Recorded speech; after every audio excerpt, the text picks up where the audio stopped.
Well, welcome back everybody. It's time to put the viaduct in place now. I'm going to show you where it goes here shortly. Clear up this, start taking part of the layout apart so we can get the viaduct fitted. So let's get stuck in. So this is the area that the viaduct's going to go into. So this wood was put in temporarily. You can see the track's not laid very well. It's just laid loosely just so I could have trains running. So time to clear all this out, and this is where all my laptops sit when I'm doing my live stream on Thursday evenings. So tune into the live stream Thursday evenings, see some trains running, and have a good old natter about model railway stuff and various other things that come up. So clear all this away now. I'm going to pull this bit of wood off, and then we'll have a look at where we're going to put the viaduct and how we're going to fit it in. You can see now the viaduct is in. We got trains running over it. I didn't actually film any of the work I'd done to fit it in. I'm going to tell you now what I'd done. I was just cracked on with it. I didn't think to pick up the camera and film it while I was doing it. But it should be pretty self-explanatory. So when I built this layout, I built this section here down from the main layout, the height of the viaduct, which I got the measurements off the Peco website.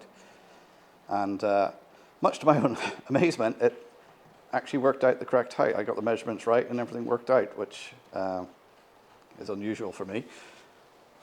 So you can see here, we've got a bit of road bed coming over, support coming up from the cross member, and then it just goes on to the level of the viaduct. What I've done here is I've put just a little bit of masking tape down just to ease the transition across and to hold everything in place. Obviously when I do the scenics and everything goes in here, that's going to hold the viaduct in place. This is just sort of a temporary hold. It's all going to be covered with ballast, and as well as that, any little gaps that are there, it seals it up, so when you do ballasting or anything like that, it doesn't fall through. And it's the same on this side. And you'll notice the track has got a couple of gaps in it. This is because I'm going to be putting webcams in here. So when I do my live streams and that, there's usually a webcam sitting here looking down over the viaduct. Now it's sitting on some Celotex. That's, if you're not familiar with it, it's that sort of insulation board. I got a big piece of it here. Quintherm is the brand used in Ireland, quite common. You can see it's 50 mils thick or 2 inches. And I've taken some of the backing off it, the silver backing. The reason I've used this as a base is I can screw it in between the cross members so it's nice and secure. I probably will run a couple of battens underneath as well, just to make sure it doesn't move anywhere. But the main reason I use this bit here is because I'm going to carve out a river scene going underneath here. So with this you can carve it out, line it with a bit of plaster of Paris, seal it with some paint, and then pour your resin in. You wouldn't want to pour resin directly on top of this, because there's a chance the resin would react with this and you'd end up with an awful mess. So carve it out, seal it with some plaster of Paris, and a bit of paint. Job's a good one. So that's, you can see the viaduct is in. I think it looks very nice. We'll just get this train going over it here.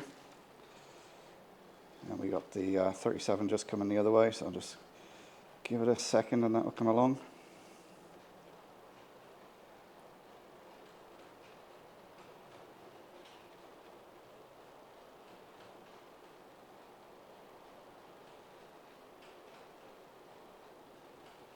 There we go.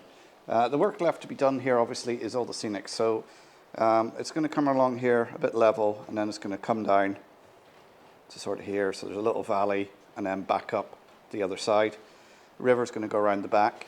The way I sort of envision it, which depends when you start building these things, things change, is to have the river come around here and come up, and it will continue up here onto the hillside that's going to be in the middle of the 009.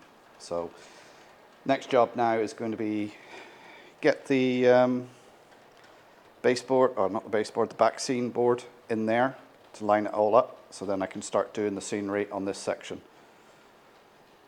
So that's the sort of plan for here. So the idea of this layout, if you're new here and you're not familiar with it, is going to have 009 in the center there. So all the scenery from this level will come up and blend up into here. So you'll have a little hillside here. This will be on a sort of a ledge coming down, to lower scenes. So yeah, quite a bit of work left to do. So the next thing I'm going to do is put the back scene board on there, so then I can get on and do the scenics on here. So that's it.